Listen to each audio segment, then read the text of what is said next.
Iniciamos mais uma edição da Quinta com Saúde e Democracia. Estamos aqui com o meu companheiro, doutor Manuel Fonseca. Manuel Fonseca, tudo bem, Manuel Fonseca? Abre o microfone, Fonseca. Tudo ok, Arruda. Nós estamos aqui, muito prazer aqui com o nosso amigo Arruda, nosso Inácio Arruda, a nossa psicóloga Renata Rocha, que foi colega da minha filha Maíra, ou é professora da minha filha, não sei. Né? Vamos aí fazer um debate. Fomos colegas de faculdade, de tudo. Pronto. Vamos fazer um debate importantíssimo sobre a situação epidemiológica da Covid-19 aqui no estado de Ceará, discutir as novas medidas e providências do governo do estado e da prefeitura de Fortaleza, que o Inácio está dominando bem, e também fazer uma discussão interessante sobre a questão da psicologia, da escuta nessa situação dramática em que a população está vivendo, e particularmente as pessoas que são acometidas e os profissionais de saúde que estão na linha de frente. Esse programa é patrocinado pela Associação Brasileira de Médicas e Médicos pela Democracia, uma entidade nacional que veio na esteira do movimento Médicos pela Democracia, que surgiu no Ceará em 2016. O internauta pode curtir o programa, comentar o programa e compartilhar principalmente o programa. Olha aí para baixo, tem aí curtir, comentar e compartilhar, e nós vamos ler aqui todos os que interagirem aqui no programa de hoje. Bom, vamos então cumprimentar primeiro a doutora Renata Rocha. Doutora Renata, prazer ter aqui o programa dos médicos e médicas pela democracia. É uma honra estar aqui, eu queria agradecer pelo convite, doutor Manuel, doutor Arruda, né? Que bom estar aqui hoje com os senhores, estar ao lado aqui do doutor Inácio Arruda também. Então, muito obrigada pelo convite, um grande prazer. Bom, estamos aqui com o Inácio Arruda, que é secretário de Ciência e Tecnologia e Ensino Superior. Inácio, tudo bem, Inácio? Tudo bem, Arruda, Fonseca, grande prazer, Renata. A Nara vai ficar muito feliz de saber que nós compartilhamos hoje esse debate aqui. Quem sabe ela esteja já acompanhando, não sei, porque também ela faz mil coisas, mexe com mil coisas. Fica muito feliz também, porque, como vocês sabem, também minha filha, eu já falei, é psicóloga, estão todos envolvidos nessa trama da pandemia, e a pandemia com o pandemônio, não tem situação mais grave que a gente possa enfrentar do que essa. Então, Arruda, eu também fico muito feliz de poder participar desse debate. Eu tenho acompanhado, às vezes eu acompanho a metade e saio para poder ver outras coisas, mas acompanhei o último debate, que foi excelente, muito bom, as colocações muito boas de vocês, Manuel Fonseca, grande alegria. Encontrei agora uma turma da UES e queriam fazer uma contribuição durante esse período às comunidades carentes. A gente propôs que fosse lá na Serrinha mesmo, entendeu? E eles foram lá na sede da Amor Base, perfeitamente. E eu me lembrei imediatamente do Fonseca, porque o Fonseca foi um que ajudou a construir aquela associação comunitária no bairro da Serrinha, e até hoje é uma associação de moradores muito atuante. Então, ficamos muito felizes, Arruda, pelo convite, e Fonseca, e um prazer, Renata, poder compartilhar esse debate contigo. A satisfação é nossa, vou logo dizendo aqui, agradecer a Bernadette Alves, que está dando boa noite, a Marcília Cordeiro também dando boa noite, aguardando aqui para encaminhar as perguntas. Doutor Manuel Fonseca, você tem alguma notícia nova aí da Covid-19? Você está com, como sempre nós fazemos, você está com algum número novo? Tem que abrir o microfone, Fonseca. Essa tecnologia me mata. Nós temos informação até às 14h40, né, Arruda? No Ceará, nós temos 31.147 casos, 2.043 óbitos, né, 143 óbitos a mais de ontem para hoje, 143 pessoas faleceram de ontem para hoje. A letalidade está em 6%. Foram recuperados, das pessoas que foram internadas, foram recuperadas 18.420 pessoas. E o Estado do Ceará já fez 76 mil testes, exames.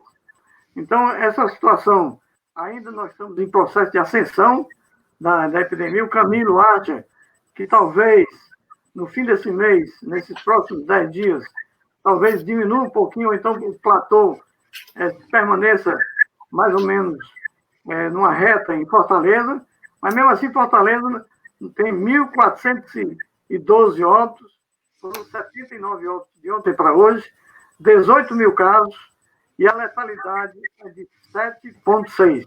Então a situação ainda é muito preocupante, dramática, está começando a se expandir para a região metropolitana, mas também para o interior. Tem vários municípios em que a letalidade é maior do que Fortaleza e maior do que o Ceará. Maracanaú é muito preocupante, outros municípios da região metropolitana, particularmente Maracanaú, e outras cidades do interior. Então, é uma situação dramática, uma situação ainda que preocupa bastante, e daqui a pouco nós vamos ver com o Inácio quais são as outras providências, ou as providências mais próximas que o governador está tomando. É claro que ele está fazendo muito esforço, ele com o prefeito Roberto Cláudio, mas é uma corrida contra o tempo. Aumenta o número de leitos e aumenta o número de casos. Aumenta o número de leitos, aumenta o número de casos. Né? Ainda bem que, recentemente, o governador resolveu não esperar muito pelo Ministério da Saúde e foi lá à China buscar os equipamentos. Aí o Inácio, o que pode dar os detalhes sobre isso. Exatamente. Quero saudar aqui a Noemi, que está dando boa noite, a Andréa Fonseca, dando umas palminhas aqui. Vamos escutar, antes da doutora Renata, o Inácio Arruda, que eu queria que o Inácio já entrasse aí respondendo, ele que participa do governo Camilo Santana e, consequentemente, a secretaria importante, é sempre chamado para debater. Acho, inclusive, Inácio, que você está dentro daquele comitê, né, o comitê que vem analisando os números do Ceará. O que é que você achou, Inácio, do decreto, da prorrogação do decreto de isolamento radical que ontem o governador, junto com o prefeito Roberto Cláudio, divulgaram? Olha, Arruda, acho que talvez não tivéssemos outra alternativa. Você vê que, no caso de São Paulo, que tem um certo relaxamento, uma pressão violenta em São Paulo, o eco das palavras do presidente da República tem sido muito forte em São Paulo. Isso cria uma espécie de embate entre o governador, o prefeito e o presidente da República, que é uma coisa lastimável. No meio da pandemia, você viveu uma situação como essa. Então, o governador de São Paulo, ele disse o seguinte: eles fizeram um feriado prolongado, foi uma alternativa, pegaram aquela coisa daquela revolução, aquele 9 de julho, e anteciparam agora para maio, juntaram com o Corpus Christi para tentar uma tranquilidade em São Paulo, o que aterrorizou o litoral. As praias ficaram com medo, até fizeram decreto fechando a entrada. E nós não tínhamos outra saída aqui também no estado, porque se São Paulo não tem saída, imagina nós. Nós não tínhamos saída. Eu acho que o governador fez muito bem, em uma relação também muito boa com o prefeito Roberto Cláudio. Ele estendeu por mais 15 dias e vai examinar. Quer dizer, sempre todos nós ficamos na esperança de que essa curva ela decline, e declinando a gente possa ter algum relaxamento. Mas o governador também, mesmo ao anunciar mais 15 dias e até o dia 31, ele disse: olha, nós vamos até o dia 31, mas quando chegar no dia 30, nós vamos examinar a realidade. Se a situação tiver melhorado, podemos pensar em voltar a algumas atividades, mas se não tiver melhorado, em primeiro lugar, a vida das pessoas. Nós não vamos relaxar em relação a essa questão central. Então, nós temos um comitê que reúne os secretários, e tem um comitê científico que reúne universidades e o cientista-chefe do nosso estado. Temos um cientista-chefe para a área da saúde, que é o Dr. Xavier, também está diretamente hoje ligado à Secretaria de Saúde. É um profissional que foi definido em comum acordo entre a Secretaria de Saúde e a nossa secretaria via FUNCAP, que é quem estruturou o programa de cientista-chefe. Então, o professor Xavier está permanentemente, quer dizer, está 24 horas praticamente por conta disso. Nós temos, junto com o Xavier, o professor Tanta, todos vocês conhecem, é um profissional também muito qualificado, que já atua na Prefeitura de Fortaleza, e nós o indicamos para ser para o Comitê Científico do Nordeste.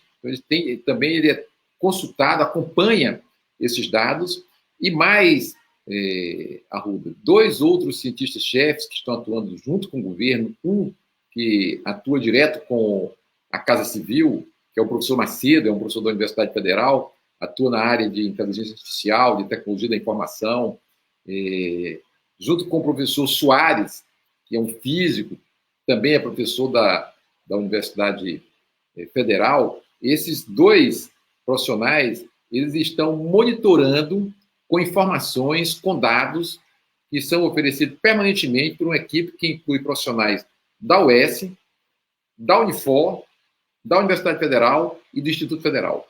É um conjunto de profissionais que estão a toda hora atentos aos movimentos na rua, aos movimentos na região metropolitana, para dar indicações para o governo, porque o governo não toma uma decisão porque foi pressionado por A ou por B. Ele tem que ter uma base de informações, uma base de dados científica, tanto na área da saúde diretamente, com profissionais de saúde. Aqui tem um conjunto grande de profissionais. Nós temos, acompanhando no comitê, junto com o Xavier, nós temos médicos, nós temos enfermeiros, nós temos farmacêuticos, nós temos psicólogos, nós temos gente do Núcleo de Produção de Medicamentos, da UFC, nós temos gente que está dentro da UES, num laboratório muito importante, lá com a professora Isabel e outros professores lá da comunidade da UES. Então, é um conjunto de gente de muita qualidade, muito boa, que eu acho que dá uma segurança para o governador. Dá uma segurança para o secretário, que é quem leva, digamos assim, uma opinião muito destacada para o governador, e dá segurança para o governador. Ele sabe que está cercado de profissionais e que estão, muitas vezes, trabalhando voluntariamente, eles não estão trabalhando porque tem bolsa A, bolsa B, bolsa C, o salário a mais, nada disso, ninguém está com nada a mais. É uma disposição mesmo de ajudar o governador Camilo Santana para que ele sempre adote a posição mais ajustada, mais correta, que não cause nenhum prejuízo para a população, quer dizer, as pessoas. Ele tem focado muito nisso, eu acho que é correto que ele faça isso. Nesse caminho também, Arruda, depois, na outra rodada, a gente pode destacar algumas iniciativas que foram adotadas.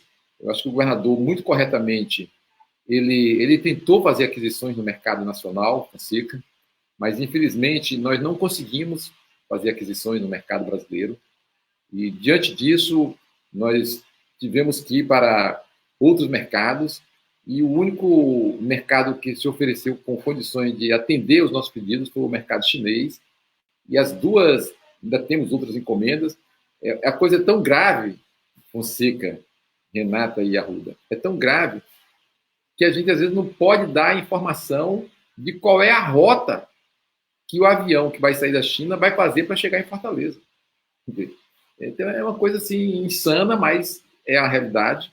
Então, nós tivemos que fazer rotas diferentes nas duas compras para que o avião pudesse chegar aqui, contratar uma empresa fora do circuito normal, europeu, americano e brasileiro. Mas, por sorte, tivemos êxito. Lembro que conversei diretamente com a embaixada chinesa para que eles pudessem nos ajudar. Eles foram muito solícitos, preocupados com o nosso Estado. Você sabe que o Xi Jinping, Arruda, antes de ser dirigente máximo na China, ele visitou o Ceará, entendeu? Muito antes, há uns 10 anos atrás, antes da primeira viagem de circunnavegação da Marinha Chinesa, que foi feita pelo mundo em 2001, ele visitou o nosso Estado e tornou o Estado do Ceará uma província, quer dizer, um Estado irmão da província dele, que ele dirigia na China.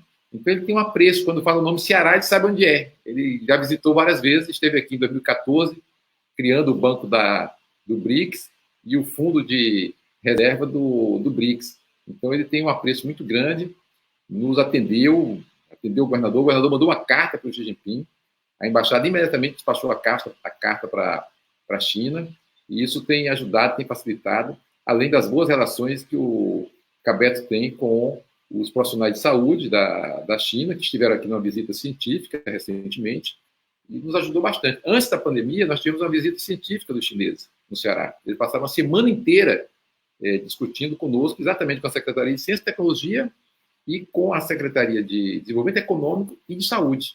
Então, quer dizer, facilitou a nossa vida um pouco. mas é uma disputa internacional, como vocês têm acompanhado. Então, são medidas que nós adotamos. Tem várias outras coisas assim, que a gente tem feito, é capacete, respirador, é mil coisas que nós estamos envolvidos, mas numa mesa com 3 marmanjos, nós temos que dar a palavra às mulheres.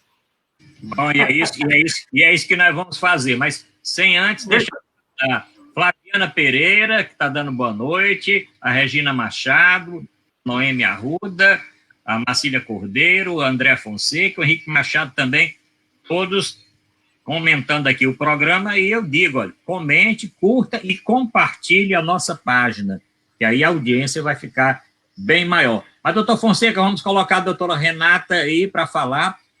Doutora Renata, diante do que a senhora está sentindo aí... Pronto, Fonseca, faça aí a primeira pergunta, Fonseca. Renata, eu vou expressar aqui o sentimento de um colega da profissional da saúde, inclusive seu colega, psicólogo, que está internado com Covid. Né? E ele fez um artigo que dizia o seguinte: nessa pandemia, nós temos medo da morte, medo de não ter leito de UTI, medo de ir para a UTI, medo de ser entubado, sensação de não ver mais a família. É uma assombrosa sensação do ponto de vista físico de falta do ar. Essa é uma sensação que um colega psicólogo que está internado com Covid expressa. Então, com essa introdução, eu passo para você começar a discutir essa questão da psicologia em tempos de pandemia. Doutor Fonseca, eu acredito que medo seja o sentimento que tem estado presente a maior parte do tempo para quem está internado e talvez para quem não está internado também, né? Para quem está fora, o medo de ter um parente internado, o medo de você mesmo acabar doente, o medo de perder as pessoas, né? Acho que o medo tem nos acompanhado, e é interessante porque uma das formas da gente atenuar esse medo, né, da gente dar conta desse medo da própria finitude, né, a forma de atenuar isso é, de repente, constituindo rede, né, vivendo encontros e se sentindo acompanhado. Eu digo isso, assim, como familiar, mas como profissional, como categoria, como cidadão, né, a nossa possibilidade agora de nos aproximarmos, de vivermos coletivamente, de trabalharmos coletivamente, colaborativamente, ela tem sido a melhor das saídas para o enfrentamento desse medo, além do autocuidado, né, claro, e do cuidado com as pessoas que estão em volta, mas, de fato, o medo tem acompanhado as noites de sono, trazido uma série de disfunções, né, alimentares, de sono, de relacionamento, dentro das relações, né? Então, a gente vive atravessado por esse medo hoje em dia. Acho que para dar conta disso, a sensação de segurança mesmo, né, de alguma segurança, de alguma proteção diante do medo, ela vem a partir do resgate desse senso de coletividade, né, de não estarmos sós. Acho que essa é uma forma de dar conta um pouquinho desse medo, atenuar levemente esse medo. Você participa, pelo que eu soube, da rede estadual de escuta psicológica. Como é que é essa rede? Como é que funciona? E como é que a gente, para acessar, como é que a gente faz? Então, que rede é essa? É uma rede de dormir ou uma rede de acolher? Pois é, Fonseca. Na verdade, assim, eu falei aqui da colaboração e do trabalho em rede justamente porque isso tem nos ajudado, como profissionais da saúde, a enfrentar o momento, né, de forma talvez um pouco menos amedrontada e mais protegida, né? O trabalho em rede, a Secretaria de Saúde do Estado do Ceará, ela tem tentado conectar os profissionais da saúde na psicologia, não é diferente. Recentemente foram treinados 500 psicólogos e psicólogas, tanto da prefeitura, né, de Fortaleza, do município, como de vários municípios do estado, pessoas de municípios longínquos, de todas as regiões do estado do Ceará, estiveram juntas com o apoio da Escola de Saúde Pública do Estado, em treinamento conjunto para primeiros socorros psicológicos, para treinar em primeiros socorros psicológicos e ajudar, né, nessa abordagem humanitária da população e abordagem profissional também. Então, hoje, através do plantão coronavírus, que é oferecido pela Casa Civil, né, pela Secretaria do Estado, o plantão coronavírus ele tem um braço que chama Covida, que faz teleorientação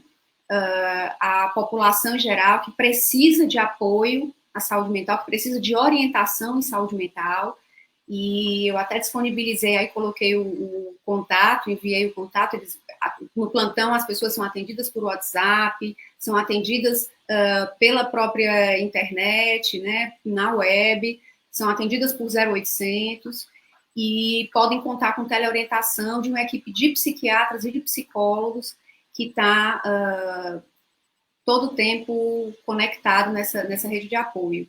A prefeitura também do município lançou um programa muito interessante. É importante dizer que os próprios profissionais da saúde estão sendo acolhidos também. Tanto a prefeitura lançou um programa recentemente, quanto o governo do estado também lançou um programa de acompanhamento, de suporte psicológico ao profissional na linha de frente. E isso é muito importante, porque a gente deve enfrentar sequelas significativas, emocionais, psicológicas, nos próximos meses ou anos. Então, eu acredito, o doutor Inácio estava colocando aí, de todas as dificuldades e a situação crítica, né? Quem vai para a linha de frente entra em contato com imagens que deverão acompanhá-los para o resto das suas vidas, né? Com experiências que são muito marcantes, e com um sofrimento humano muito intenso, né? E ao mesmo tempo, hoje, que nós cuidamos, nós sofremos do mesmo mal daqueles que são cuidados. Então, a gente está imerso no mesmo contexto, né, no mesmo processo, da importância dessas redes. E foi muito bonito ver prefeitura e Estado, assim, ver o município de Fortaleza, junto com toda a gestão do Estado, trabalhando conjuntamente na montagem dessas redes, né, na idealização e na preparação dessas redes. O telefone que a Renata deu, você confirma o telefone, o Renata, é 9843906447. Esse é o telefone do plantão coronavírus. 9843906447. Então, esse é o plantão, né? E parece que pode conversar também por WhatsApp, pelo que você passou para mim, né? A pessoa pode acessar esse telefone e vai falar com alguém que vai atender.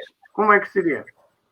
Isso, existe é isso mesmo, existe é possível entrar em contato por WhatsApp, que é uma ferramenta que é acessível por boa parcela da população, e quando a população não tem, quando as pessoas não têm acesso ao WhatsApp, o próprio telefone também, ele é possível ter o acesso a algumas informações por telefone.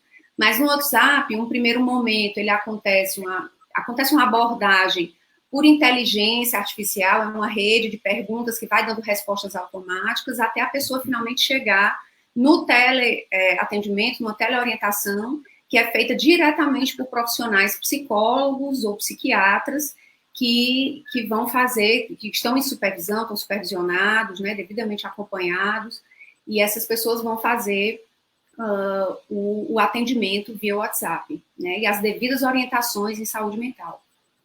O nome é Plantão Coronavírus, é isso? Plantão Coronavírus, exatamente.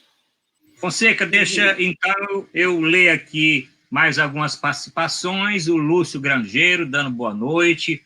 Ana Lúcia Martins Coelho também. Flaviana Pereira dizendo ótima iniciativa. O Chico Gomes dando parabéns à Associação Brasileira de Médicas e Médicos pela Democracia. Regina está dizendo que o momento realmente é muito difícil, que Deus nos abençoe. Andréa Fonseca, o medo pode ser uma forma... Ela está perguntando, né? Se o medo pode ser uma forma de cuidado próprio. Aí, para a doutora Renata responder daqui a pouco, a Andréa, se o medo pode ser uma forma de cuidado próprio. O Alex Albuquerque está dizendo, está saudando aqui todos do programa, está falando do interior, lá da Zona Norte de Groaíras, está saudando o Inácio, saudando todos do programa, ele que testou positivo, mas já está bem melhor, está saudando todos aqui. A Noemi Arruda está também dando muito bem, a Daniela Silva Nóbrega, cuidar de saúde mental e emocional é muito importante, debate oportuno. O número, estão perguntando se é esse aqui, Renata, é 984-390647, é isso? Sim, vou confirmar aqui mais uma. Vou confirmar aqui mais uma vez com todos vocês. 984-390647. Pronto, já postei aqui, está no chat, tem um outro ouvinte nosso que já tinha colocado, querendo confirmar, isso mesmo, 984390647. Doutora Renata, quer responder logo, então, aquela pergunta? Sim, o medo, ele é uma emoção importante, né? Um sentimento importante, porque ele nos protege. Quando nós temos medo, é a partir do medo que a gente procura algumas medidas protetivas. Então, sentir medo de um acidente de carro faz com que você dirija com mais cuidado. Sentir medo do vírus e acreditar no perigo desse vírus faz com que você use máscara, higienize as mãos, evite o contato próximo com as pessoas, fique em casa, sustente o isolamento. Então, o medo, ele tem uma função protetora, né? Ele tem uma função que promove essa proteção e esse cuidado com a gente e com o outro. Por outro lado, um medo que não nos dá descanso em nenhum momento, né? Um medo que não é atenuado em nenhum momento, ele pode gerar um estresse mais elevado, a convivência cotidiana com o medo durante um período muito longo. Então, hoje nós vivemos o medo o tempo inteiro e durante muito tempo. E nós devemos ter um tempo largo pela frente, né? Não sabemos exatamente por quanto tempo sentiremos medo. Quando é que chega uma vacina, né? Quando é que a gente consegue um tratamento, de fato, eficaz no manejo, né? Um tratamento que possa se falar em um tratamento curativo, algo do tipo. Então, é uma doença que, por não ter cura, né? Por não ter nada que milagrosamente possa curá-la e por não ter vacina, é uma doença que mete medo, sim, né? E que tem trazido a morte a pessoas de idades muito diferentes, né? Estatisticamente, os idosos estão aí no grupo de risco, mas a gente sabe que pessoas jovens também têm, infelizmente, vindo a óbito por causa da doença. Então, o medo, ele vai nos proteger. É esse medo, a falta de medo total agora, ela está mais relacionada a uma negação, né? Ela pode até acabar no processo de negação que nos expõe e expõe ao outro. Às vezes é um mecanismo também de defesa inconsciente, você está não aceitando porque não dá conta de aguentar essa realidade, mas a gente tem que entender que o medo é bem-vindo na medida em que nos protege. Por outro lado, estarmos juntos, compartilhando de um mesmo propósito, trabalhando no mesmo sentido, nos fortalece e atenua essa sensação de medo que não passa, né? Que não está nos dando folga. Bom, Fonseca, vamos voltar aqui para o Inácio Arruda. Você tinha uma pergunta aqui para o Inácio? Engatada, Fonseca? Inácio, como é que está a disputa? Se você não tiver nenhuma pergunta, eu pergunto. Tá bom. Pronto, vamos já colocar. Como é que está a disputa entre o coronavírus e os números de abertura de leite e UTIs? Nós sabemos que o prefeito e o governador estão abrindo constantemente leitos, mas sempre parece que precisa mais. Inclusive, o pessoal da área de saúde, a Frente Popular da área de saúde, estava, inclusive, levantando a possibilidade de fazer um novo hospital de campanha no Castelão, para desafogar um pouco as UPAs daquela área. Não sei se vai ser necessário, se está na ideia do governador, ampliar mais ainda leitos, ou que está sendo criado agora já são mais ou menos suficientes. Na verdade, Fonseca, agora nós estamos tendo uma pressão da região metropolitana, porque houve uma expansão, então, da contaminação na região metropolitana, e os hospitais da região metropolitana, eles são na verdade, eles correm para Fortaleza. Eles pressionam as unidades de Fortaleza. Então, o governador ele tem buscado a seguinte atitude: construção de hospital de campanha na região metropolitana.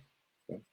Não precisem entrar em Fortaleza diretamente. Claro que em muitos casos vão entrar, você não tem como impedir que uma pessoa está sendo socorrida entre em Fortaleza, não há como. Mas há uma iniciativa do governo de examinar hospitais privados que estão na região metropolitana, que podem ser acionados, e construção de hospitais de campanha. É o caso de Maracanaú, que está uma pressão muito grande em Maracanaú, você mesmo citou no início, Maracanaú é uma das situações mais graves, mas Caucaia não fica atrás, tem uma região muito grande, já colada com Fortaleza, pressiona muito Fortaleza.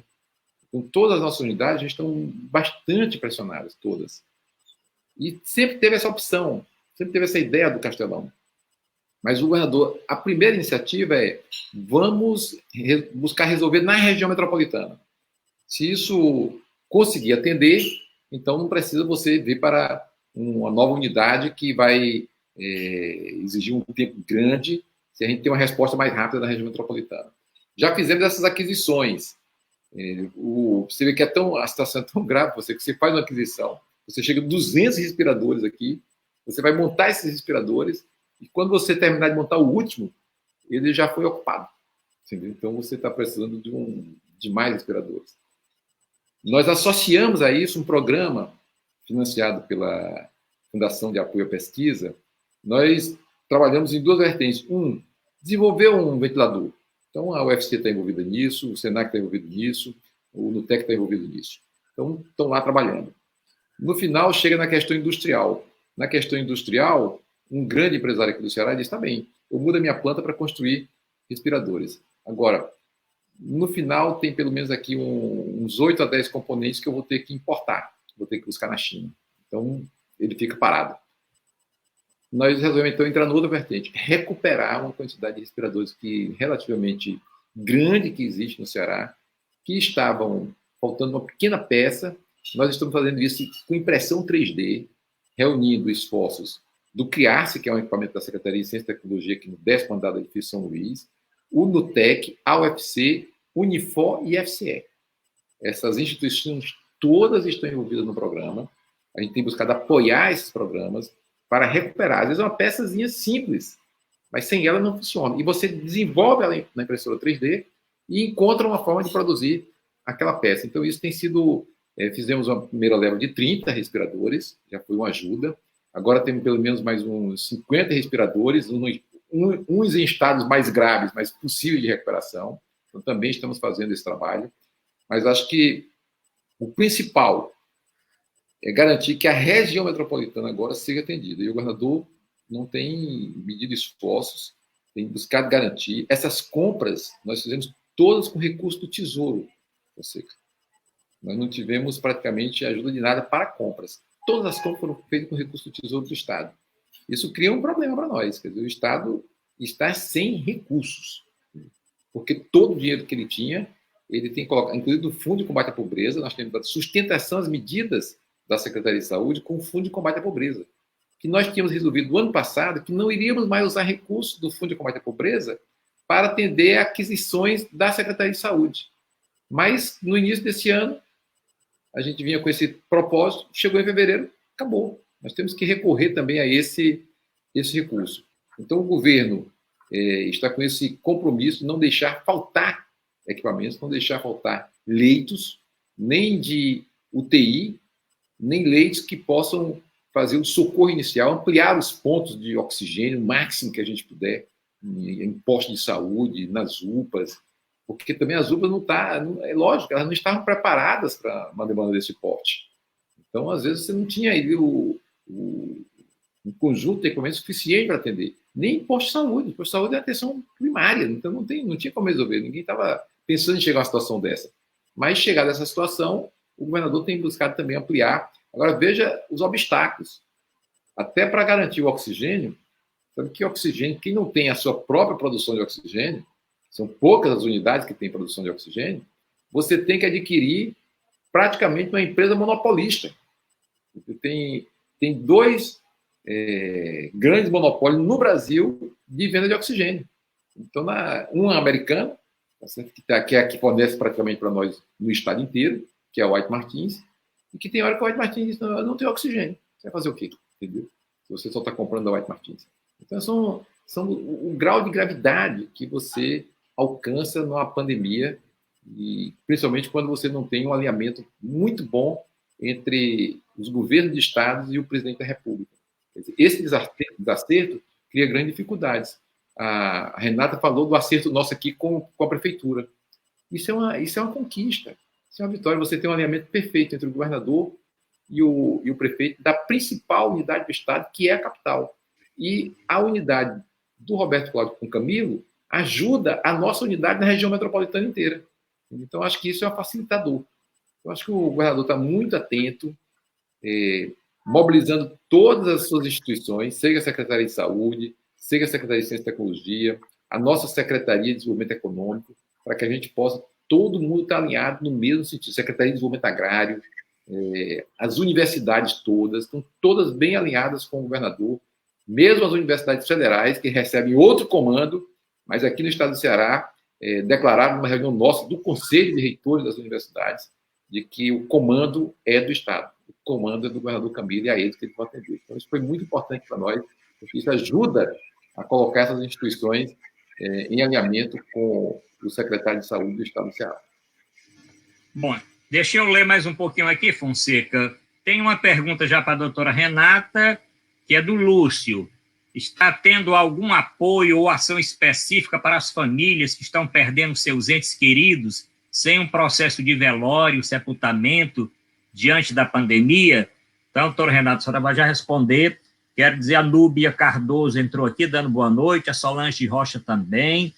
Uma outra pergunta aqui aí já para o Inácio, se após a pandemia o destino desses equipamentos, qual vai ser o destino desses equipamentos, se tem local para esses equipamentos ficarem.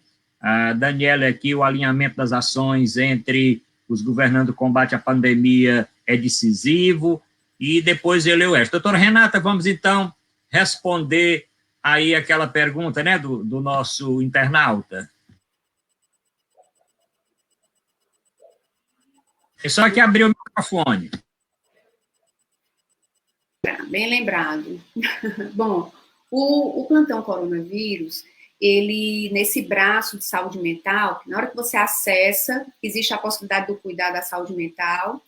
Na hora do teleatendimento, da teleorientação com os profissionais da saúde mental, as pessoas, os familiares enlutados, ou inclusive até o próprio paciente que saiu de alta, né, e que depois começa a apresentar algum tipo de sintoma psicológico.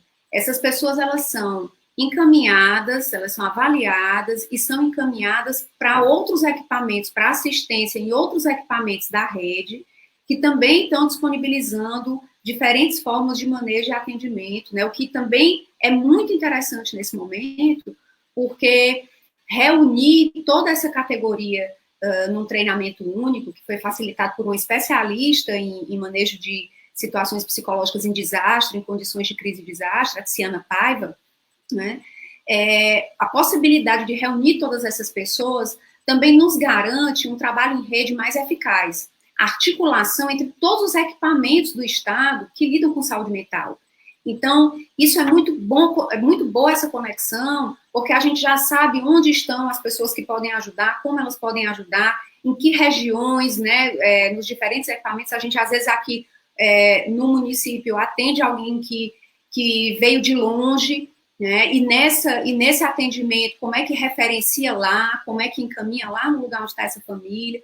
Então, através desse serviço da Secretaria de Saúde, isso se torna bem mais viável, né, mais possível, por conta da construção do fortalecimento de uma rede, né, nesse momento. E, de fato, o sofrimento é muito significativo, né? Perder um parente sem a possibilidade de viver os rituais de passagem, os rituais de despedida, tem um tom ainda mais grave, agudiza ainda mais essa dor, né? E pode dar chance das pessoas viverem lutos complicados, lutos patológicos no momento posterior. Então, essa ação, acaba sendo uma ação que procura criar uma camada protetora, é uma ação de cuidado, de acolhimento, já tão preconizada pelo SUS, né, mas que ela garante não necessariamente um tratamento agora completo, um tratamento, né, porque muitas dessas pessoas não têm condições do tratamento presencial, né, de dar uma sequência nesse momento, mas ela garante um cuidado que acaba constituindo em torno desse sujeito uma camada protetora, né, que vai evitar a complicação, a agudização ou a vivência de um quadro mais complexo depois, vai facilitar um manejo posterior mais adequado. Agradecendo, Fonseca, passo já só agradecendo aqui mais um pouquinho a audiência. Daqui para o final do programa eu vou ler todas as mensagens, inclusive ficou aquela pergunta depois para o Inácio responder se o Estado tem capacidade de absorver todas essas compras que fez na China, que está fazendo no outro local, e etc, etc, né? Mas tem aqui já a Cristina Oliveira, está dando boa noite, doutor Manuel Fonseca, já estou aqui buscando mais conhecimento sobre este tema para a nossa aula de amanhã. Olha aí, Fonseca, Cristina Oliveira está dizendo que está pegando... A Solange Rocha aqui está perguntando outras coisas aqui, daqui a pouco eu vou ver se eu leio, é uma postagem grande, eu vou ter que ler aqui depois para ver. Fonseca, com você. Renato, aqui duas perguntas um pouquinho imbricadas na outra. Primeiro é que parece que existe um balanço nesse período entre ansiedade e depressão. Parece até que dizem que quem está depressivo melhora, quem está ansioso piora. Não sei como é que é. Essa é uma questão. A outra é o que fazer, quais são as dicas, né, para que a pessoa não pire nessa situação, né, de isolamento e de excesso de informação apavorantes, né? Então, como é que faz? Chutar o pé da cama, tacar a cabeça na parede? Quais são algumas atividades, com algumas dicas que a pessoa pode fazer nesse isolamento, nessa informação apavorante, né, para ele poder, inclusive, sair da ansiedade e poder conviver melhor na sua família, não ser agressivo, né, procurar um novo entendimento familiar que possa superar essa fase de dificuldade. Bom, com relação à ansiedade e depressão, né, às vezes esses quadros, doutor Fonseca, eles podem vir, inclusive, em camadas, eles podem vir sobrepostos, né, a gente não é raro encontrar sintomas depressivos associados a sintomas ansiosos, né, e nós estamos aqui todos sujeitos a carregarmos durante esse momento alguns desses sintomas conosco, sem necessariamente desenvolver uma depressão ou um quadro patológico de ansiedade, mas a gente está sendo levado a conviver, né, com múltiplos sintomas de ansiedade, de depressão, né, alguma parcela da população, e claro, quanto mais houver acolhimento inicial a quem está sofrendo, menores as chances da instalação de um transtorno mental, né, posterior nessa população. Apenas uma parte menor acaba adoecendo quando recebe os primeiros cuidados e um acolhimento apropriado em saúde mental. Agora, sim, o que cada um pode fazer em casa, o que cada pessoa pode fazer, né, para evitar pirar, como disse o senhor agora, né, acho que as estratégias vão mudar muito, é difícil a gente dar dizer aqui algo que funcione para todo mundo, né, esses passos que possam funcionar, mas, no geral, uma coisa interessante seria encontrar pessoas de referência nas quais você confia para filtragem das informações, ou seja, não procurar ter acesso a informações de forma ampla e restrita, mas escolher, selecionar alguns canais específicos de informação ou algumas pessoas nas quais você confia, que costumam obter e transmitir informações confiáveis, e delimitar o momento do dia em que você vai ter acesso a essas informações. Não ficar em contato durante o dia todo, às vezes à noite. Tem gente que acorda, tem uma dificuldade de permanecer com uma qualidade boa de sono, acorda no meio da noite e, ao invés de tentar dormir novamente, vai tentar ler mais informações para ver se dorme. Então, assim, são atitudes que podem agravar, né, todo esse medo, e podem agravar esses sintomas ansiosos e depressivos que o senhor mencionou aí. Agora, tem uma coisa importante, que eu acho que é acolhedora, que é um gesto acolhedor, para tentar reduzir esse estresse, uma coisa muito importante é tomar medidas de proteção. Né? Então, entender que existe uma equipe, que existem cientistas, que existem gestores e pessoas preocupadas com a nossa proteção e que seguir essas medidas nos ajuda a nos sentirmos mais tranquilos. Então, adotar medidas de cuidado que são propostas por referências, dentro das referências de saúde, hoje, que são postas como confiáveis para nós, e nós, felizmente, temos tido boas orientações aqui no nosso estado, seguir isso, né, adotar essas medidas em casa já nos dá um certo alívio. Sugiro também que quem tem uma boa relação com a arte, com a cultura, né, se utilize desses meios, porque a gente está muito em contato com esse real, o real está se impondo, a possibilidade de morte, de finitude, de adoecimento, ela está na nossa porta.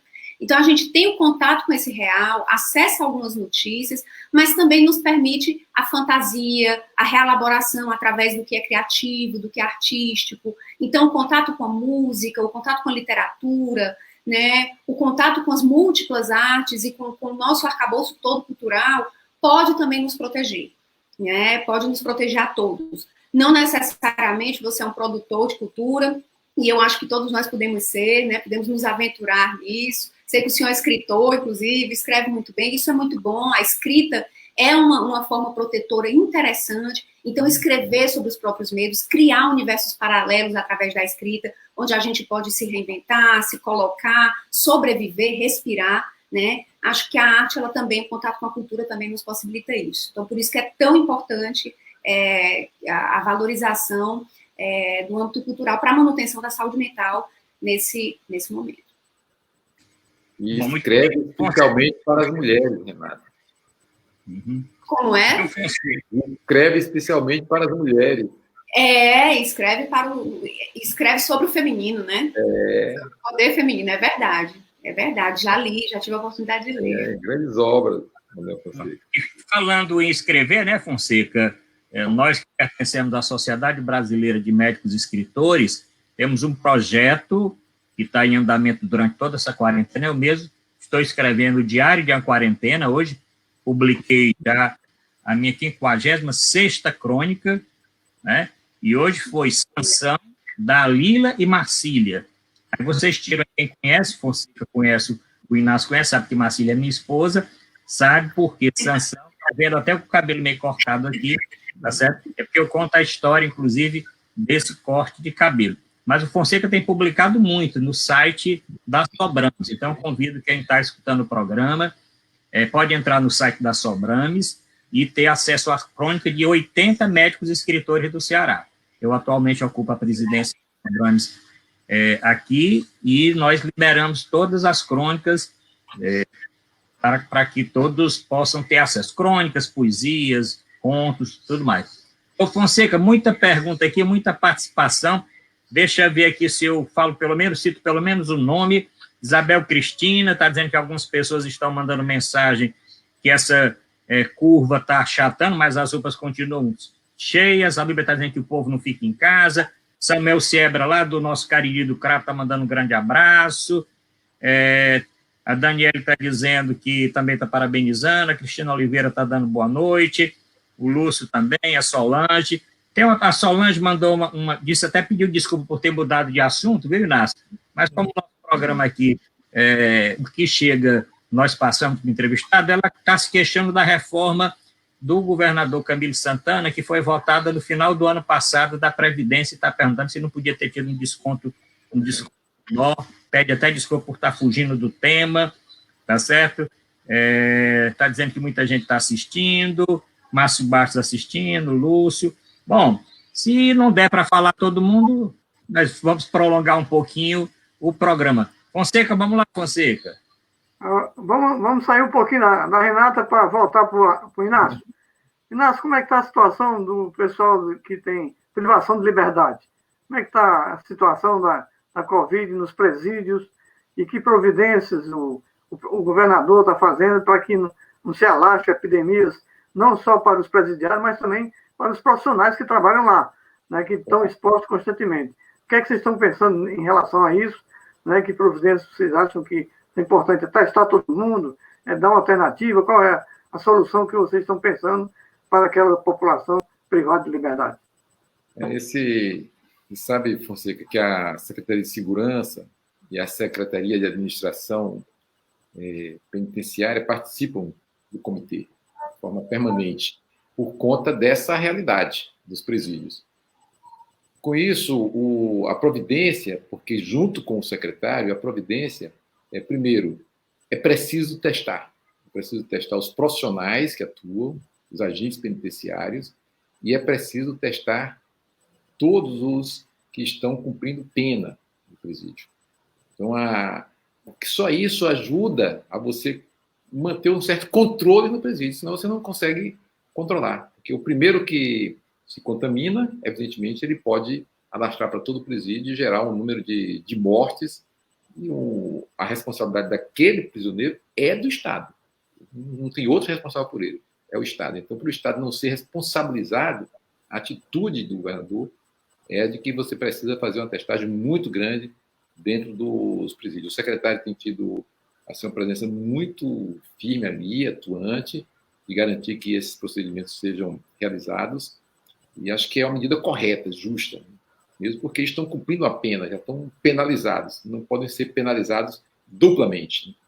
E aproveitando esse gancho dessa tua pergunta, Fonseca, eu queria informar que nós estamos numa tratativa que já resultou em grande êxito com a Fiocruz.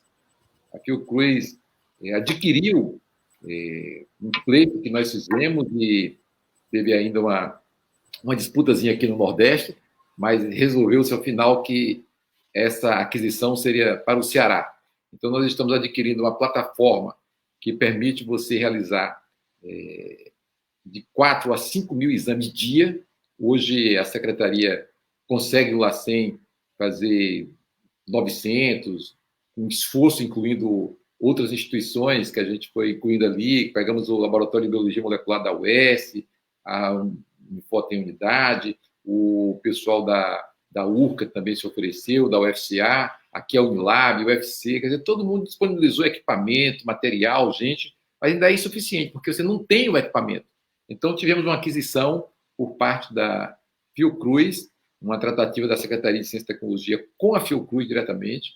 Conseguimos, vamos colocar esse equipamento agora no final de maio, junto com a disposição da Secretaria de Saúde. No final, esse equipamento pode ficar para o Estado, mas agora ele vai ser custeado pela Fiocruz, quer dizer, todos os insumos e pessoal vão ser adquiridos os insumos pela Fiocruz, o pessoal vai ser pessoal bancado pela Fiocruz, então isso também é um alívio para o Estado, e nós podemos nos transformar em um centro de teste para o Nordeste, porque com a primeira aquisição, a Fiocruz já vai fazer uma segunda aquisição e o equipamento deverá vir para o Ceará. Nós vamos ter aí uma capacidade de 8 a 10 mil exames dia, e esse tipo de resultado de exames, quer dizer, você dá uma velocidade, você responde mais rápido à população, dá um quadro melhor para os profissionais de saúde, e nós vamos estar ajudando os outros estados vizinhos. Isso é muito importante, que aqui você tenha um centro, e no futuro, respondendo a questão lá de trás, para onde vão os equipamentos, esses equipamentos, esse centro de teste, hoje é um teste para a Covid, mas ele não é exclusivo de Covid. Ele pode fazer um teste de todos os tipos de vírus que estão circulando. Você faz o exame, você vai testar todos os vírus. Então, você tem uma capacidade, vai ter uma capacidade instalada no Ceará, que vai tornar você um centro não só de serviço para essa área, como de pesquisa nessa área. Eu acho que até a gente já começamos a pensar onde e com quem nós vamos tratar. Então, já começamos a bolar, esse é o caso do seu Hemorce, LACEN e Hemorce juntos. Então, já tem um caminho ali. E os equipamentos, nós acabamos de receber 200 respiradores, mas nós já estamos com mais 200 a caminho.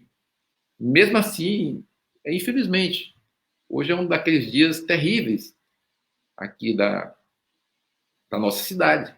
261 mortos. Então, não é pouca coisa. Então, eu lembro do livro do Lira Neto, aquela obra dele, O Poder e a Peste, o drama de 1.074 mortos durante a crise da varíola. Então, quer dizer, você adquire equipamento, você adquire material, mas eles vão se mostrando insuficientes para responder a essa necessidade de uma tragédia.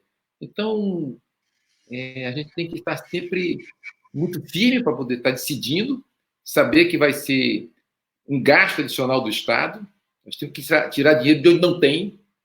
O Estado, nós não podemos produzir uma dívida a partir de um título do Estado do Ceará, nós estamos impedidos legalmente, só quem pode fazer isso é a União. Então, a União estaria, digamos assim, obrigada a dar essa garantia para os estados. Ela tinha que contrair dívidas para permitir que os estados pudessem socorrer bem a sua população e não deixar que a gente chegue numa situação como a que nós estamos chegando, com dias tão terríveis como nós estamos assistindo no Brasil, e nós vivemos aqui no Ceará. Evidentemente que isso atinge a nós que estamos aqui, quer dizer, nós que estamos com os problemas cruciais em nossas mãos. E o destino desses equipamentos, acho que nós não temos que... Nós temos muito onde colocar os equipamentos. Quer dizer, essas unidades, essas aquisições que nós estamos fazendo de respiradores, que um respirador é um conjunto de equipamentos, não é só o respirador. Você tem ali um conjunto de equipamentos que vão servir para equipar UTIs em Fortaleza e no interior do estado. Quer dizer, nós ainda temos muitos hospitais precisando de UTIs. Você imagina que em Maracanaú não tinha nenhuma UTI pública. Não tinha nenhuma UTI pública. Então, você veja a dramaticidade que nós vivemos. Então, acho que esses materiais, esses equipamentos, passada essa tormenta, que eu espero que passe rápido, você pode ajudar a equipar unidades no interior que vão servir bem a população do nosso estado. Completando aí os números que o Inácio Arruda falou, realmente os últimos números são bem, assim, graves, né?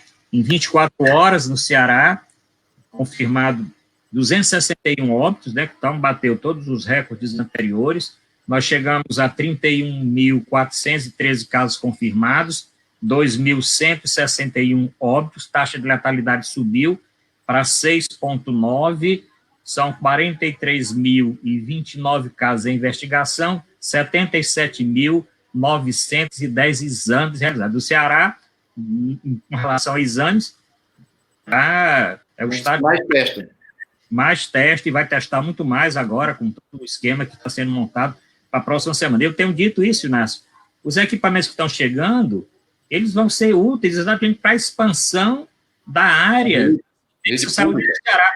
Primeiro, porque assim, quem está pensando que essa pandemia é única, infelizmente não é. Nós vamos ter agora uma tempestade de pandemias seguidamente, tá certo?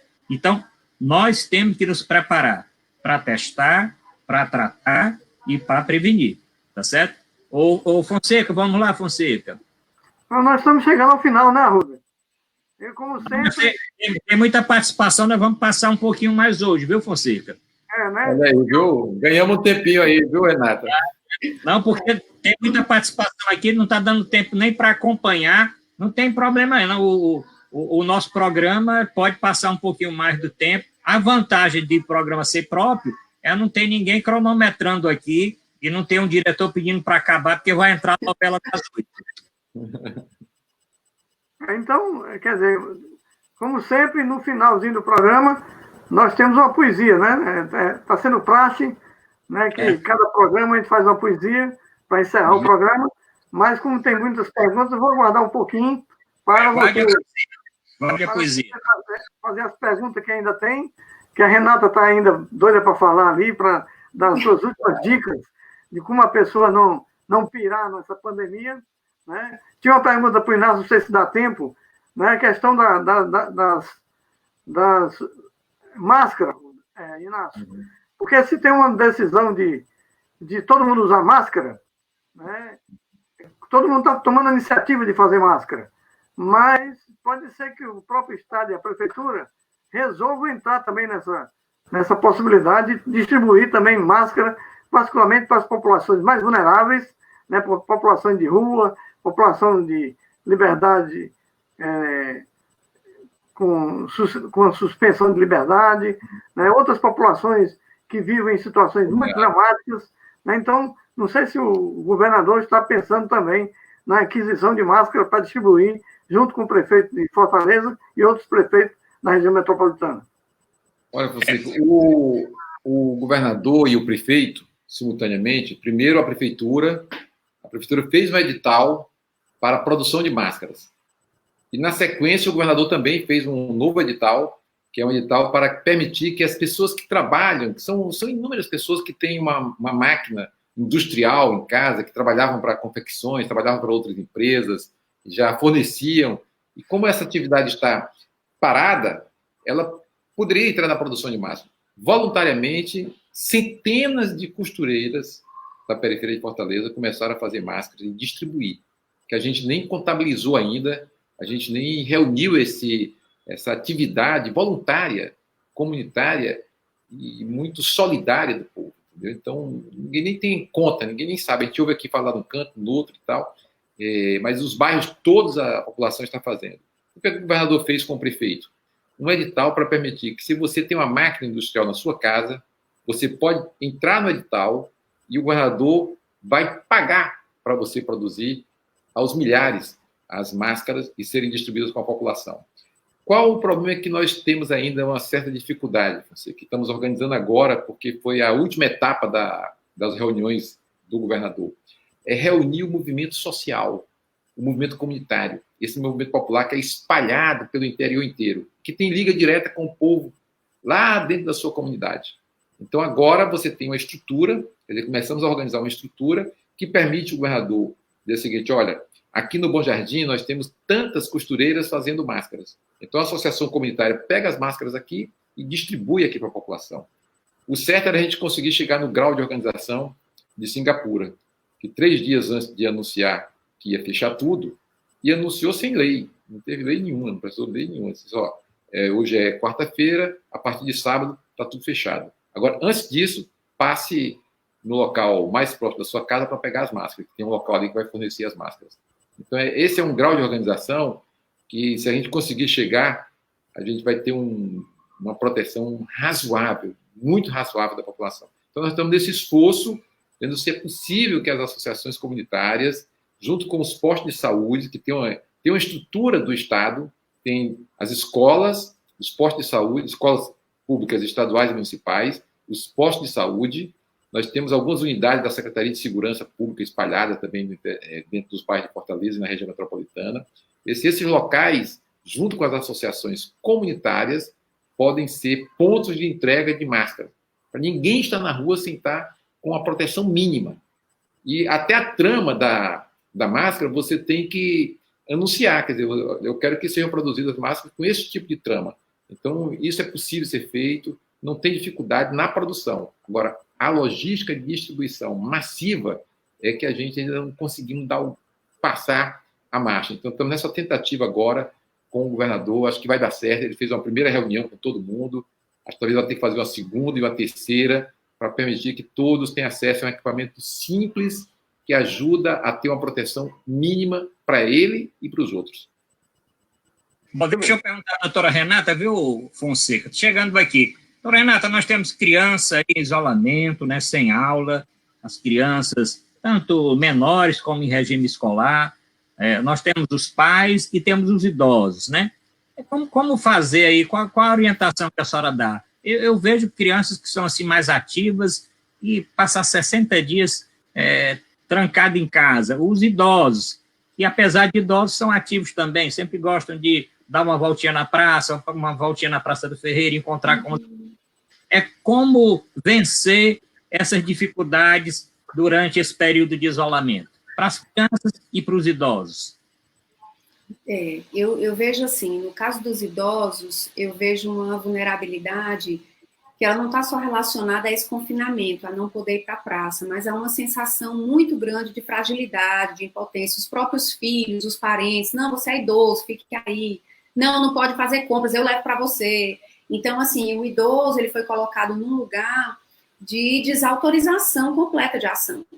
Né? Ele está hiperprotegido pelos seus familiares. Então, existe uma vulnerabilidade, eu diria, diferente, né? E uma coisa importante é encontrar sentido para algumas ações, é que esses idosos possam colaborar, claro, a prática de exercício dentro de casa para a manutenção da saúde mental, ela é fundamental. Alguma orientação para a movimentação física, né? mas, assim, também para a movimentação intelectual, para o engajamento em algum serviço que possa dar um sentido àquela restrição de espaço, né? É muito importante ligar essa população idosa a algo que ela possa fazer pela família, pela comunidade, pelas pessoas em volta, que dê a ela um sentido para a reclusão e a pandemia, não só o medo e a retração, mas que dê algum propósito às ações, encontrar ações em família, né, que possam colocar esse sujeito idoso em movimento criativo.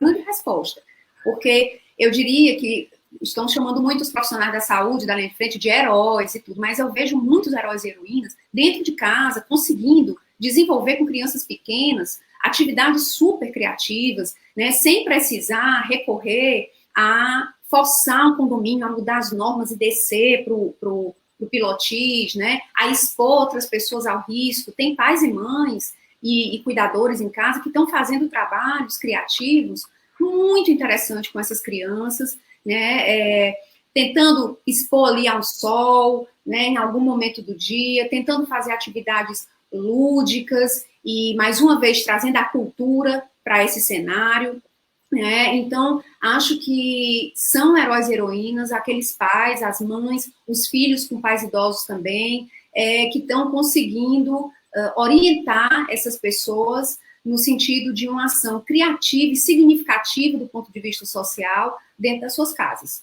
Então, sei que isso não é tarefa fácil para toda a população, que a gente tem pessoas que têm também um ambiente muito, muito pequeno em casa, né? Tem gente que está confinado num ambiente bem pequeno, sem condições de muita coisa, sem privacidade. A gente tem muitas formas diferentes de confinamento atualmente, e algumas que permitem múltiplas atividades, outras que restringem muito as atividades pelo próprio contexto doméstico, mas acho que exercitar o respeito, a escuta dentro de casa, então ouvir as demandas do idoso, ouvir as demandas da criança, acolher aquilo que as pessoas dentro de casa estão dizendo, né? Evitar reagir imediatamente. Quem de nós aqui, acho que já não entrou em um conflito familiar em algum momento, agora essas tensões estão acontecendo, está tudo à flor da pele. Então, na hora que isso acontecer, tentar voltar um pouco atrás, desculpa, vou te ouvir melhor, deixa eu entender melhor o que você está sentindo, né? Eu também não estou me sentindo tão bem. Encontrar espaço para compartilhar e trocar o vivido dentro de casa. Então, acho que isso também pode ajudar, né? Conectar as coisas é muito importante. Eu estava ouvindo o doutor Inácio falar do que fica dos equipamentos, né? O que vai ficar em termos de tecnologia para o Estado, para o município, depois que tudo isso passar. Vão ficar também algumas tecnologias leves, tecnologias humanas, dessas conexões que estão se formando entre todos nós. Acho que esses trabalhos solidários que acontecem na comunidade, as redes também de terapia online, de suporte online que estão surgindo, né, para dar suporte aos hospitais também. Então, a gente tem uma rede super bonita acolhendo pacientes, familiares de pacientes do Leonardo da Vinci, por exemplo, redes que estão se constituindo com ajuda, né, com colaboração de muitas entidades. Então, tem aí a Copom da CESA trabalhando muito pesado, né, muito legal nisso. Tem a Universidade de Fortaleza, o curso de psicologia contribuindo também nesse suporte. Tem uma série de outros equipamentos e psicólogos que estão em diferentes equipamentos da rede, ligando e dizendo, eu quero me voluntariar, eu quero também prestar algum outro serviço, como é que eu posso ajudar? E eu acho que, passado tudo isso, fica um trabalho conectado, em rede, coletivo, que talvez nunca mais se dissolva. A gente, finalmente, a integração que a gente tanto buscava, o trabalho interdisciplinar, que é um desafio em saúde, ele começa a se concretizar na demanda atual. E talvez a gente fique também com essas tecnologias, sabe? Eu tenho a esperança de que tecnologias duras e leves também acabem ficando conosco e sendo utilizadas de muitas outras formas no futuro. Bom, Fonseca, estamos quase realmente na reta final do programa, mas vamos ver o Inácio aí para responder aquela pergunta, Fonseca, que você deixou. Depois nós vamos dar uma rodadinha de despedida e eu vou ver se eu leio mais algum questionamento aqui dos nossos internautas. O Inácio, é com você, Inácio. Na verdade, nós já entramos, digamos, nós misturamos a a pergunta do Fonseca com outras. Juntamos aqui uma atividade do que é o trabalho comunitário que está sendo feito e a ação do governo. O governo, como eu disse, ele realizou abriu esses 2 editais. Ele tem um sentido de buscar produzir bastante máscara para proteger a população. A prefeitura tem um trabalho com a população de rua, um trabalho também muito interessante, que tem ampliado. Não é um trabalho fácil, porque exige um apoio que vai desde a assistência médica, assistência psicológica, material, concreta. Então, é um conjunto grande de ações. O governador está apoiando via Secretaria de Ação Social, da doutora Socorro, mas é uma atividade muito forte da prefeitura, com o apoio do governo do Estado. E, sobretudo, buscar proteção para essa população, coisa que não é muito fácil. Agora, uma questão que assim, muito central, que eu vejo Fonseca, Arruda e Renata, foi a emergência da ciência. Acho que, embora a ciência já nos cerque há milhares de anos, né, muitas vezes você põe em dúvida se o homem tem capacidade de, pesquisando, examinando, ouvindo, encontrar soluções para problemas concretos da sua vida cotidiana, e para a melhoria da qualidade de vida, e para a solução de problemas graves como esse que nós estamos assistindo. E apesar de um ataque feroz que a ciência teve, aliás, 3 áreas foram atacadas: a educação, a cultura e a ciência. E a ciência, ela consegue também emergir. Eu acho que ela vai dando a demonstração da sua capacidade, do seu potencial, por todos os meios, seja na área de humanas, seja na área de exatas. Você imagina que os modelos matemáticos, eu não esperava, Fonseca, que nós chegássemos a esse quadro que nós estamos chegando em Fortaleza. Mas o modelo matemático, feito por professores de matemática da UES, da UFC, do UFCE, bateu. Eles fizeram um modelo matemático olhando os primeiros casos de como é que ia acontecer a situação na cidade de Fortaleza. Quando o Cabeto falou isso numa reunião de empresários, alguns até fizeram graça e consideraram que era absurdo, que isso não ia acontecer. O Cabeto disse: olha, desculpe, mas eu estou falando em cima de evidências, quer dizer, são números concretos, quer dizer, tem pesquisadores, tudo é gente séria, eles não tinham nenhuma razão para anunciar um quadro gravíssimo sem uma sustentação. Eles não tinham nenhuma razão. Mas eles apresentaram esse quadro para o Cabeto, apresentaram em reunião com o governador, e infelizmente, a ciência estava com a razão. Nós estamos vivendo um quadro muito dramático na nossa cidade, e até está um pouco pior do que o que eles fizeram como prognóstico para a situação da nossa cidade. Então, acho que essa emergência da ciência é muito importante para que as pessoas possam dar um voto de confiança aos nossos pesquisadores. Eles estão dentro do laboratório, eles também arriscam a vida deles. Entendeu? Uma pesquisa científica pode causar danos a um pesquisador. Eles estão ali arriscando. Eles estão fazendo um trabalho importantíssimo. Os profissionais que estão dentro dos hospitais são pesquisadores. Eles estão ali ligados diretamente ao paciente. Eles têm informações muito importantes para os pesquisadores que estão nos laboratórios. Então, acho que esse voto de confiança para a ciência é muito importante. E eu acho que ela emergiu. Ela sai de dentro da pandemia como uma força que pode ajudar a dar solução a um problema como esse. Então, acho que a gente tem que bater palma para os nossos profissionais de saúde, mas para esses pesquisadores que estão lá na ponta. Vai do físico até o professor de português, o professor de línguas. Vai do médico à psicóloga. Vai lá do atendentezinho está lá no bairro, agente de endemias, que tem informações concretas de como é que estão se dando as coisas, lá nos bairros, de pacientes que sequer foram atendidos e que talvez nem nunca cheguem a ser atendidos. Então, acho que essas informações todas, elas vão fortalecendo essa saída de que a humanidade pode se servir bem dos nossos pesquisadores, dos nossos cientistas, para encontrar soluções boas para melhorar a vida nossa num momento tão crucial como que nós estamos vivendo.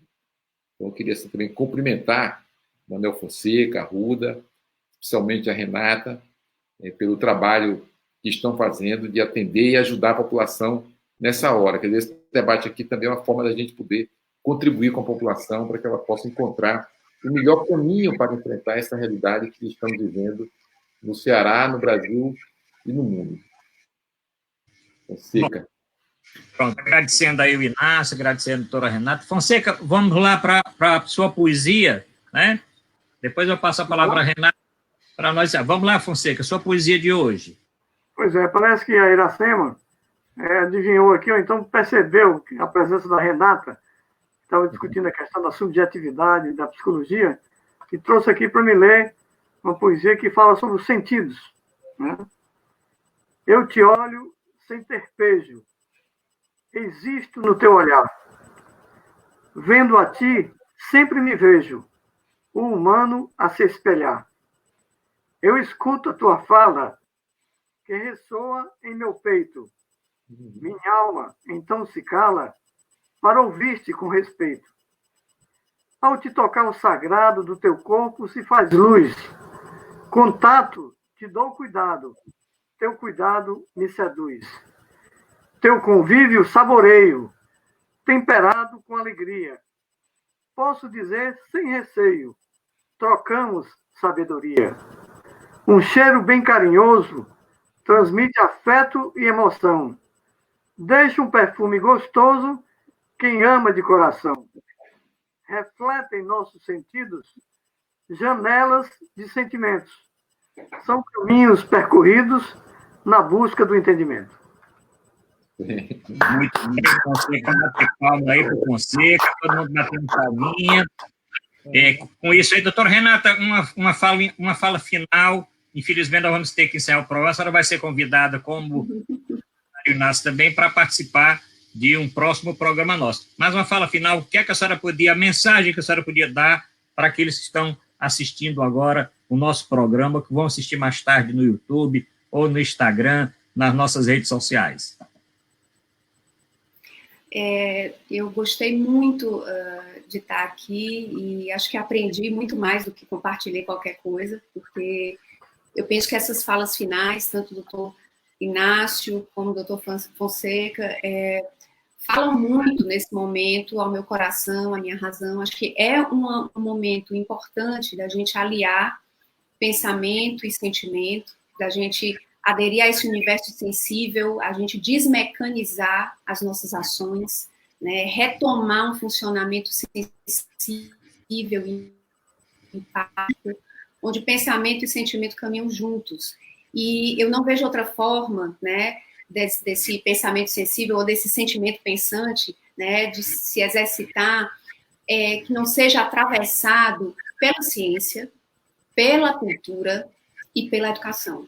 Eu acredito fortemente no poder transformador, no poder aglutinador, né, dessas três dimensões, e acho que é isso, a gente tem que parar de viver só prosaicamente, tentar viver poeticamente um momento que é de dor, mas também que é de encontro, e devemos viver esses encontros possíveis. A gente não deve esperar o anúncio do fim de uma restrição ou de uma quarentena para aproveitar as possibilidades de encontro que nós temos hoje, né? De encontro autêntico, de vivências significativas. Aqui, por exemplo, online, encontro com pessoas que eu não convivo cotidianamente, né, que eu já tinha visto ou encontrado, o doutor Fonseca eu já tinha chegado a encontrar, o doutor Inácio também, o doutor Arruda nunca cheguei a encontrar, né, pessoalmente, mas que eu me sinto em encontro. Eu me sinto agora em encontro. E pensando essas três coisas se entrelaçando, a ciência, a cultura e a educação, isso ressoa assim, muito forte. Foi muito bom estar aqui. E nós vamos passar isso se a gente acreditar que hoje é possível se cuidar, ficar em casa e viver também significativamente o momento presente. Enfrentar isso sem negação, né? Aceitando a dor, e as alegrias possíveis no instante presente. Então, obrigada, muitíssimo obrigada. Obrigado, doutora Renata. Inácio, sua mensagenzinha final também, Inácio. Um abraço, Arruda. Estou muito satisfeito, muito alegre por ter participado desse programa do nosso poeta, Manuel Fonseca, grande sensibilidade, que vem na luta a vida inteira, na verdade, Fonseca. Renata, grande prazer de te encontrar aqui. Fiquei muito alegre de saber que você não só é uma professora, mas também uma pesquisadora da alma humana. Então, isso é muito importante. E acho que vamos fortalecer a Arruda. Acho que nós temos que convidar o povo a enfrentar essa realidade, sacudir a poeira, dar a volta por cima, e quem sabe nós não vamos sair muito mais forte, Fonseca, muito mais forte. E consolidar, sobretudo, porque o que está em risco, que vem a pandemia, mas vem também a ameaça à democracia, que é um valor, que foi uma batalha que nós travamos, é a razão da nossa vida, ter democracia para que o Arruda possa nos convidar para um debate, para que a gente possa discutir com o Fonseca, discutir com a Renata. Só a democracia permite que a gente possa dar opiniões totalmente diferentes, que a gente possa contradizer com vários, ou que a gente possa combinar com vários. É o processo democrático, esse valor aí que a gente não pode perder no Brasil. Quer dizer, a grande elite econômica brasileira sempre trabalhou com a ausência da democracia. E nós a conquistamos. Foi duro conquistar a democracia. E muitos ficaram fora. Muitos tiveram que dar a vida para garantir que nós estivéssemos aqui hoje. E isso está em causa. Isso também está na disputa no nosso país, infelizmente. Mas acho que nós vamos sair até mais forte do ponto de vista da consolidação também da democracia em nosso país ao enfrentar essa pandemia. Então, um grande abraço, Renata, Fonseca e Arruda, e ficamos à disposição na secretaria. Também não posso assim oferecer às pessoas gratuitamente, mas nós temos os nossos companheiros da FUNCAP, do NUTEC, que são grandes profissionais, muitos são pesquisadores, que estão também à disposição do programa. Tá bem? Bom, obrigado, Inácio, obrigado, doutora Renata. Fonseca, mais alguma coisinha final? Nós passamos mais de 20 minutos do programa, viu? Tá certo? Tem que abrir o microfone, Fonseca. Tem que abrir o microfone. Esse Inácio fala demais, rapaz. É verdade, como eu. Eu acho que foi um programa de alto nível, né? A presença do Inácio e da Renata. Nós vamos ter os próximos programas, como a gente já combinou. Provavelmente nós traremos na próxima semana um médico infectologista, né, para dizer qual é a dificuldade que ele tem no front de batalha, depois uma enfermeira, depois uma fisioterapeuta, depois um técnico de enfermagem. Nós vamos sempre trazer algum dos profissionais que estão na frente de batalha ou estão na retaguarda, mas também ajudando a quem está na frente de batalha. Então, boa noite, muito obrigado a presença do Inácio e da Renata. Um abraço. Renata já caiu, agradecer aqui o Inácio, agradecer o Fonseca, dizer que a participação hoje foi muito grande, agradecer a Isabel, Veras, a Mônica Simeone, a Diana Rocha, Cristiana Oliveira, Flaviana Pereira, Isabel Veras, Lúcio Grangeiro, Henrique Machado, Chico Gomes, Lúcio, Solange Rocha, Clara, Lília Cordeiro, Dúbia Cardoso, Daniele, Azevedo Quirino, Chico Gomes, Regina, Márcio, Noemi, Andréa, Marci, Solange. Bom, agradecer a todos que participaram do nosso programa e dizer, quem não assistiu todo, esse programa está já na íntegra na nossa página do Facebook e daqui a pouquinho na nossa página do YouTube. Esse é um programa da Associação Brasileira de Médicas e Médicos pela Democracia do Ceará. Boa noite e até a próxima quinta-feira com mais um Saúde e Democracia. Até mais. Um abraço.